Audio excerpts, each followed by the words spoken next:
Gas, তেল, বিদ্যুতের দাবিতে ৫ সেপ্টেম্বর লং মার্চের ঘোষণা দিয়েছে ১১ দলীয় ঐক্য। কর্মসূচিতে বাধা এলে দ্বিগুণ শক্তিতে তা প্রতিহত করার ঘোষণাও দিয়েছেন বিরোধী দলীয় নেতা ও বাংলাদেশ জামায়াতে ইসলামীর আমির ডাক্তার শফিকুর রহমান।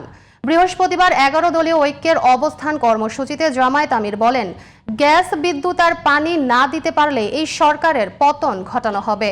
মাহমুদ হোসেনের রিপোর্ট। শেকড় থেকে শিখরে আজকে ১১ দলীয় ঐক্য আয়োজিত বৃহস্পতিবার রাজধানীর মুক্তাঙ্গনে তেল, গ্যাস ও বিদ্যুতের দাবিতে পূর্ব নির্ধারিত অবস্থান কর্মসূচি পালন করে ১১ দলীয় ঐক্য। প্রবল বৃষ্টিকে উপেক্ষা করেও নেতাকর্মীরা অনড় ছিল এই কর্মসূচিতে। ১১ দলের নেতারা অভিযোগ করেন, দলীয় কর্মীদের লুটপাট করার সুযোগ করে দিতেই বিদ্যুৎ, গ্যাস খাতকে বেসরকারীকরণের চক্রান্ত চলছে। খাম্বা আছে, কারেন্ট নাই, চুলা আছে, গ্যাস নাই, যানবাহনের লাইন আছে, জ্বালানি নাই।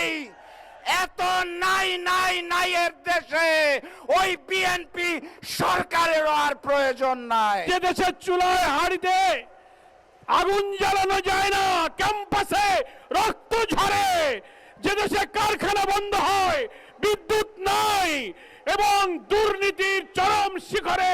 বিএনপি নেতাকর্মীরা চাঁদাবাজিতে নেমেছে বলে অভিযোগ করেন এলডিপি চেয়ারম্যান অবসরপ্রাপ্ত কর্নেল অলি আহমদ।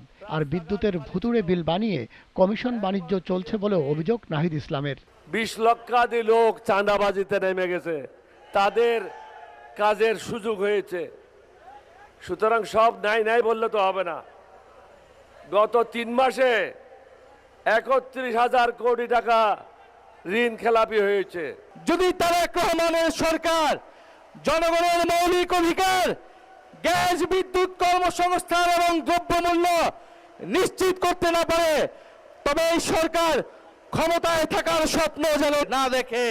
তেল, গ্যাস আর বিদ্যুতের দাবিতে ৫ সেপ্টেম্বর লং মার্চ কর্মসূচির ঘোষণা দেন বিরোধী দলীয় নেতা ডাক্তার শফিকুর রহমান।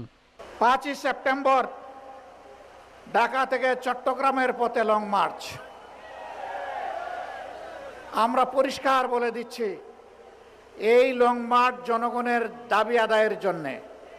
অতীতের কায়দায়, ফ্যাসিবাদী কায়দায় আমাদের লং মার্চে যেন কোনো বাধা দেওয়া না হয়। যদি বাধা দেওয়া হয়, লং মার্চ দ্বিগুণ শক্তিতে তার গন্তব্যে পৌঁছে যাবে ইনশাআল্লাহ। এইভাবে বাংলাদেশের জনগণকে পরবর্তী বড় আন্দোলনের জন্য আমরা তৈরি করতে চাই ইনশাআল্লাহ। বাংলাদেশের প্রত্যেকটি গ্রাম থেকে, পাড়া থেকে, মহল্লা থেকে আমাদের ভাই বোনেরা ঢাকার দিকে রওনা করবে।